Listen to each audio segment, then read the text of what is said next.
आप बिल्कुल परेशान ना हो, ठीक है?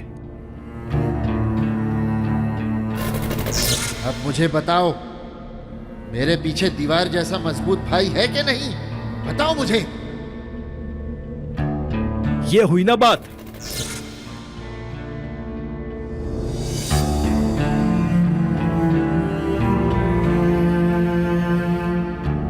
इसका मतलब है वाकई मेरे पीछे मजबूत भाई है मेरा। भाई अब रुलाएंगे क्या? फालतू बातें नहीं, ड्रामेबाज। बात सुनो, अपना ख्याल रखना। ठीक है। अगर मैं ना निकल पाया तो हमारा घर। कुछ नहीं होगा मुस्तफा कलीली, आप बाहर आ जाएंगे। आप जानते हैं मैं पागल हूं। आप ज्यादा दिन तक यहां नहीं रहेंगे, बाहर आ जाएंगे। आपका भाई है भी। ठीक है।